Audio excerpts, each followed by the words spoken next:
Fireside Chat is really a new agenda item developed as a way for us to ensure that the members get to know each other a little bit better, to inject an element of, I guess you could call it lightness to the meeting, just to enable us to know who we are with in a little bit more depth without going too without getting too serious about things. For this first fireside chat, Mayor Joy Buno has graciously agreed to be our first fireside chatty, and I have just a few questions that I'll be asking her so that we can get to know a little better. So, Joy, thank you very much for agreeing to talk to us a little bit about yourself. As I said, there are a few questions, obviously, just to get to know you better. The first one, starting with the fact that we are here about children. We're here about children's rights. And so it helps to have a little bit of a peek into each one of us in our childhood. So, from your point, could you please just tell us a little bit about your childhood? Just tell us about yourself, but also try to make sure that the childhood comes out. Okay. I'll try and summarize my life. Guys, as you see, I'm still a young girl. So my life story is still very short. But anyway, I'm a girl from Serua. She's my home girl. She went to school with my baby sister, but we are not originally from there. My father is Kalanga, and my mom is from this side of the country. She's from Habani. So they met and they got married and they decided to settle somewhere in Central. So that's how my complicated life is. It's just us there. But we've made a family in Serua. When somebody asks me where you are from, I'm from Serua. Not from Habana, I'm not from Kalanga land. I'm from there. So I'm from 3 places basically because of the decision that my parents made. The second born of 4 children, 3 girls and 1 boy. And well, my parents are retired teachers. The rest of their life they worked for government. They were teachers. And my father, I think he accelerated quite at an early age. He was the principal, and my mom was just an ordinary teacher. So when you are raised by teachers, you definitely are coming from a very disciplined background. So discipline and focus and determination was the conversation of every morning, every day, every evening. I think that's who I am. I think that has now impacted the person that I am now, towards my children, towards the people that I work with, because that's all I know. When I go to therapy, sometimes I tell my person that I think sometimes I've been too hard on people, but it's because that's all I know. Yeah. When I was a child, I felt that my father was just too hard on us. He would say, no, you need to study, you need to do this, you need to deliver this, he was a very structured man. And I think we all picked up from there. I'm a chartered accountant. My baby sister is also a chartered accountant. I think we all picked up that aura and we became structured people like that. So when I talk to my children now, they feel, mommy, you are just too much. Can you just give us a break? And children of nowadays are not like us. That time I thought, okay, this man is just too hard, but I'm grateful. Didn't say anything. No, but now I'm grateful. I'm grateful he instilled that discipline in us. I'm very happy because I think I'm gonna take it into my retirement and all that, because I think it's a fantastic thing to have. To be honest, I know what to do if I commit to doing something, I'll definitely do it. I'll deliver. And I always tell people that if you tell me what resonates more with me, I'll tell you that it's execution.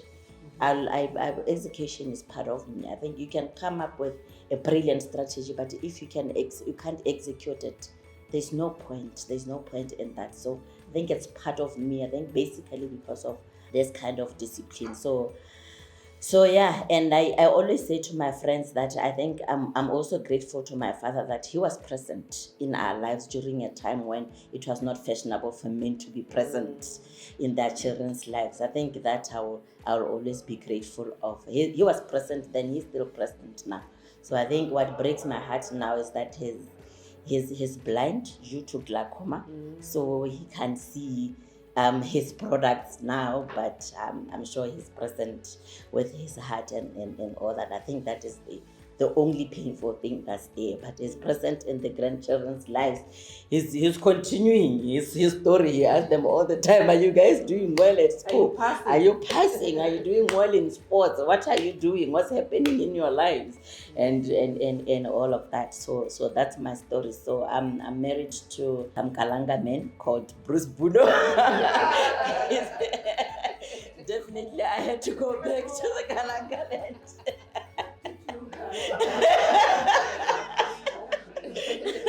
That's what I know, right? Yeah, I have 3 beautiful children, 3 teenagers in my house. So my house is burning like that. Can you imagine raising 3 teenagers all at the same time? And over and above that, there's twins there. A boy and a girl that 13 going to 14. A boy will think like that, a girl like that. Like, I don't know how to handle that situation, to be honest. It's always on fire. But I'm grateful that I'm part of this community. I think I learn a lot from here. The last time my daughter was bullied at school, and the first thing that I remembered was the child protection center at the police, and that's where I went straight there, because I went to school. The school did not support me very well. Then when I went back to report, they were still telling me stories from there. I went straight to that center because I picked it up from here. I picked it up from here. So the guys really helped me. So they went back to school. They picked that boy, called the parents, and now the school is changing their policies just because of that. Because now they appreciate the seriousness of bullying. Wow, thank you so much. So discipline, childhood, follow through. Now let's bring it to the leadership and your go-to leadership, like your key go-to leadership principles. What do you really believe works? What works for you? Okay, I think I've already talked to execution, because that's the first thing that I instilled to my team. I don't micromanage. I let them do whatever they do, because the first thing, maybe I'm a teacher by nature, because I come from teachers. So the first thing I do is I sit them down, teach them, and we agree on how we're gonna execute, and I just let them run with their stuff. So recently I got an EXCO member, and I think 3 weeks down the line, she said to me, I was very scared the first week. You said to me, okay, you can run with it. I was like, okay, how is this woman trusting me when I'm still new like this? So I guess that's who I am. I believe that if you really, if you are disciplined enough to know what needs to be done, you will do it. I don't have to run after anyone. And then I think another one, I'll just say, just stay grounded and continue learning. I think for me, I like to learn. I like to continue learning. And I think what is scary now is that the gap between us, our children, is widening every day.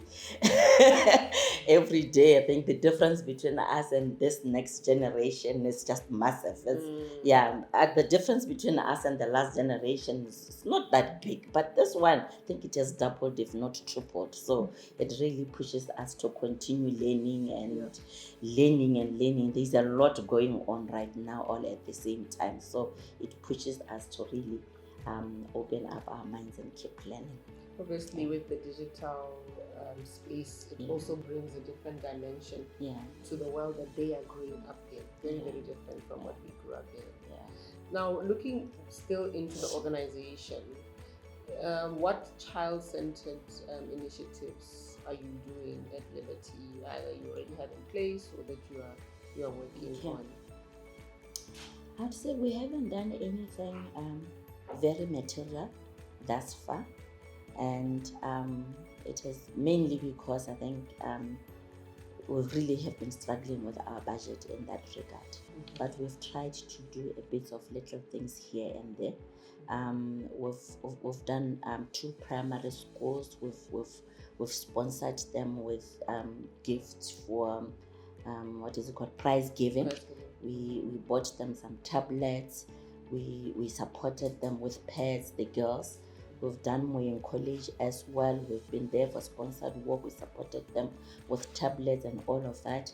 But we do have plans for the future. So we wanted to bring a couple of girls from Moyeng into the city, just give them an experience of the city, of the workplace, of what is happening around here. So I believe that it's something that we will do in the near future, if not this year. And we've visited Hamudubu as well, Hamudubu village. So I think my team are putting together what they want to do for Hamudubu. So I think the first thing that comes to my mind now that they have been talking about is maybe putting together a library for those kids, because they don't have anywhere to study, nothing. It's just a hall where they sleep, they eat, they do everything. So that's what we were thinking of doing there. Yeah, that's good. I think, that's the one thing that we see how fortunate many of us are, and the need that is out there of a lot of children. So whatever efforts, they always go a long way, and it's always those encounters that allow one to see just how fortunate you are. Yeah. So in closing up our little chat, maybe if you could just share with us one thing that you are most grateful for. I'm grateful for many things. Okay. First of all, that I'm here, I'm alive. I'm breathing this oxygen. I'm here to raise my troublesome children. They need me. I'm grateful that I'm here. A lot of people have not seen this day. Even I think that I'm very grateful of. I'm grateful of the parents that raised me, the kind of people that raised me. Strict as they were, I'll go through that same journey again with them. So I'm super grateful. Yes, they delivered a fantastic future for me. So I think it's traits that I'll take into the future. I'll try and deliver to my children. Not sure if they'll pick them up, but they're fantastic. So I'm grateful for that. And we are grateful to you for giving us your time this morning and sharing.